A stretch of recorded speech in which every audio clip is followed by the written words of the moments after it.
As you probably know, the word fusion is applied to a certain period of jazz music. Sort of traditionally, we call this period from like the mid 60s to the 70s and stuff. Like the music of that time that was popular or that was coming about was called fusion.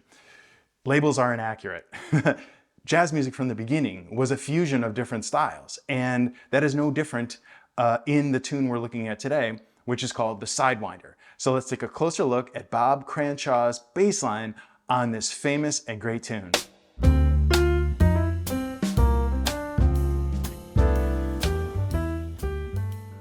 Welcome to Learn Jazz Bass with Matt Rybicki. I'm so glad that you're here. As I said, this tune called the Sidewinder, the rhythm of it is often referred to as a boogaloo beat. And that in and of itself already is taken from music from the Latin, Afro-Latin diaspora. And this beat is sort of really more appropriately associated with something that comes out of the Latin music sort of world. But like jazz musicians from the beginning, folks were combining rhythms of a variety of sources. So the style of boogaloo is sort of associated with New York City because it's a combination of sort of the mambo and the son montuno with sort of like soul music that is sort of developing at the time and so on. You can feel something in that beat and the drum beat that is connected to like the development of what rock music would become and so on and so forth. So it is a fusion. It is fusion music, as jazz has always been fusion.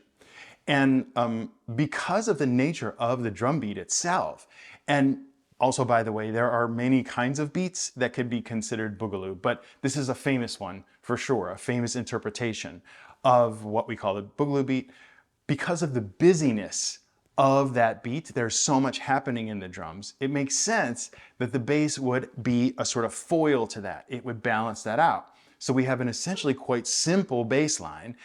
And what is special, like I had mentioned in talking about other kinds of bass lines and funk music and so on, is that there is space left by the bass for the drums to do their part. But it still has to lock in like cogs on a wheel, as I've mentioned before. So what Mr. Cranshaw is doing in the bass line does follow the normal things that we think about with like walking bass lines. He's playing roots on downbeats, he's playing notes that are from the chords, and he's following the form. So that all fits. But as they say, he is leaving space because the drums are so busy, and we need that sort of balance between instruments to make it sound right. If the bass line was super busy as well, it would just be too crowded. So the form of the Sidewinder is essentially an extended blues form. Everything is sort of twice as long, and so it ends up being 24 bars, but it's still pretty simple harmony. That said, simple is also often deceptive, right? So what I think a lot of us don't appreciate as much is the value of the complexity of playing something simple and doing it well. And so to lock in between the various instruments, playing any kind of particular rhythm actually takes, as you know, a lot of skill, right? So to sit and just really appreciate this quote unquote simplicity and to value how great the feel is something special and I think worth noting. So even though there's not a lot of notes in the bass line, what I want to bring attention to is just how well Mr. Cranshaw blends with all the instruments are blending together. And because the drums are so busy and we need things to lock in, Lee Morgan probably made the decision, or people in the session made the decision, to play a whole chorus of just the rhythm section out front before the main melody comes in, which allows everything to sort of settle. It allows our ears to settle into the groove. It allows the trio rhythm section to settle and so on. And I would recommend that you also sort of institute this if you can on gigs where if something is unusual or you just want to kind of warm up to the room, so to speak, allow just the rhythm section to play by themselves. Get that feel right, which is so important. Do that first, and I think the rest of the gig will go more successfully if things are feeling a little weird. You can also do that mid-set too. Like if things feel off, just let the rhythm section play by themselves. I'm sort of speaking to leaders here, but you can pass this on to leaders that you're working with. Hey, can we just have the rhythm section play out front for a while and just like settle into that feeling? So real quick, before we get to actually talking about the bass line itself, I just wanted to mention a couple of little inaccuracies that are in printed material in real books, even the legal real book, for example. The first thing is that the name of the song is the Sidewinder. It's not just Sidewinder. And I don't know why that mistake was made. On the original recording, it's very clearly the Sidewinder. So that's what I'm gonna call it. The other thing is they list an incorrect note in the bass line over and over and over again. It's listed as a D flat in like bar 1, going back to the E flat. So what I have written here is D, E flat, like that. But they have something similar, but they go D flat. That is definitely 100% not what it is. Don't play that. If you're gonna play this tune, play what Mr. Cranshaw actually played. So now let's go on to the specific things that he chose to do in the performance. The very first thing, obviously, is that the bass has this little pickup that starts the whole tune. So it's very important for us to feel very confident and play that with a lot of confidence because you are introducing the whole song. We are on bass are introducing the whole song. So get that sound and that rhythm in your ear and hands as confidently as you can. The 3 notes that lead into the beginning of the tune are B flat, A flat, and then E natural, which is a chromatic approach note leading to the E flat.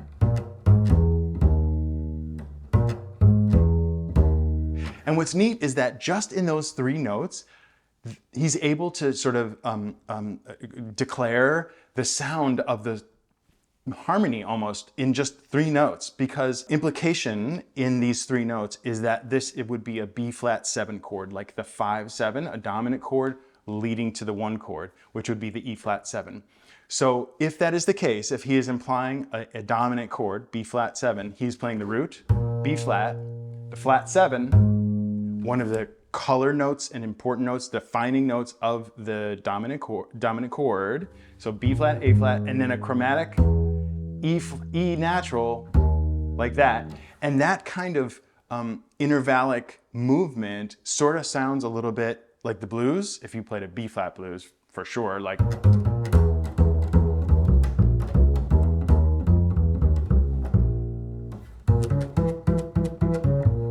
Right, so that flat 5 sharp 4 thing indicates a sort of blues sound. So just in these 3 notes, he's quickly defining the sound of the song, which is very hip, you know?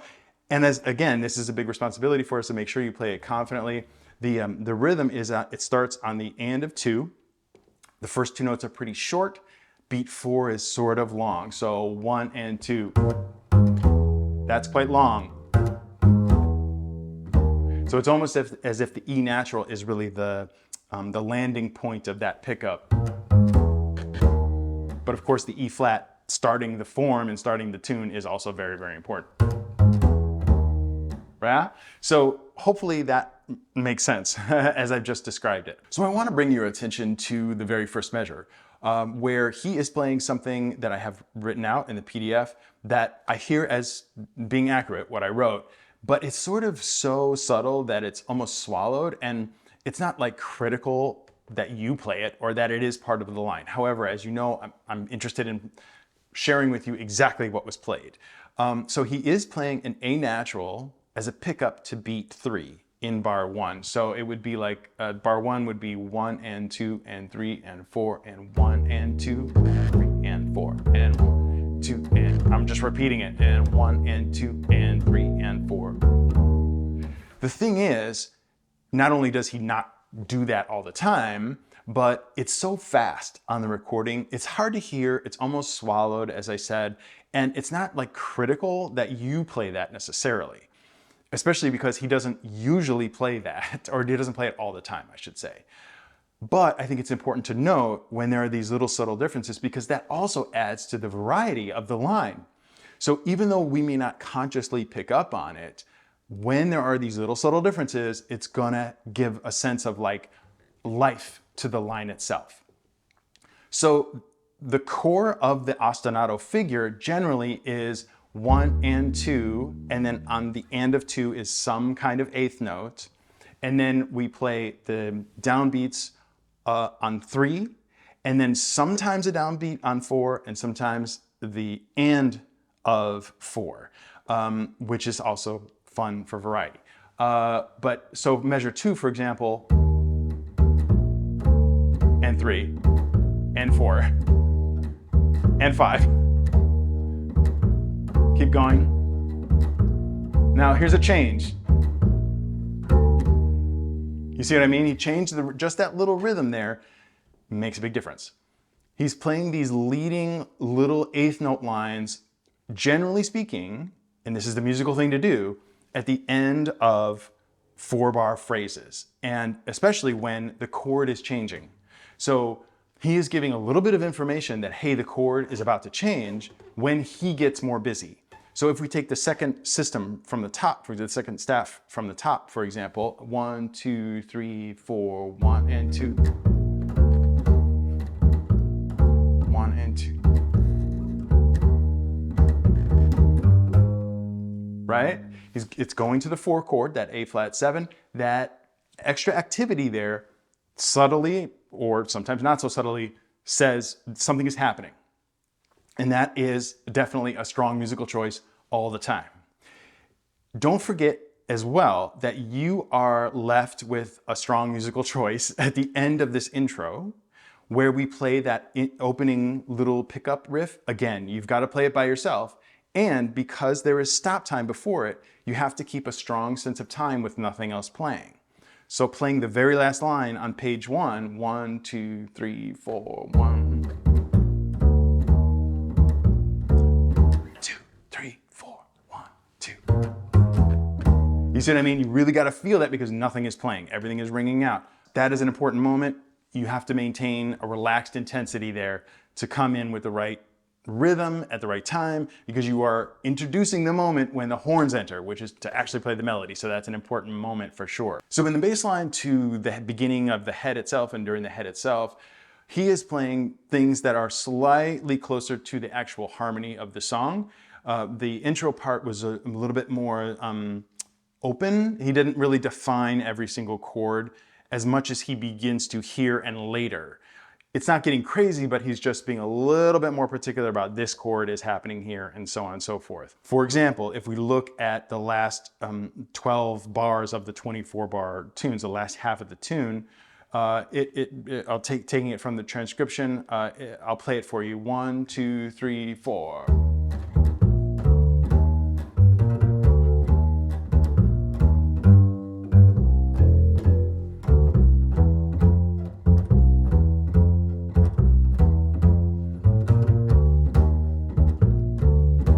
So in those measures where there are chords changing, the C7, the F minor 7, and so on, he's getting a little bit more specific, like I said. That C7, he did play it before. He didn't really define that E natural as that makes up the color note of the C7 as well as he did earlier, which really leads to that F minor.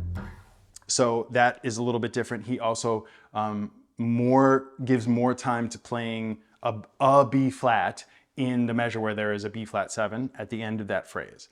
I should mention though, and you probably have already noticed, that he seems to sort of be doing away with the B flat 7 in lots of occasions. He's sort of staying on the F minor 7 as far as the sound of the bass line, and it works, it's totally fine. But he does allude to it, especially again when that 4 bars ends and then we're going back to the 1 chord. So that's something else to note.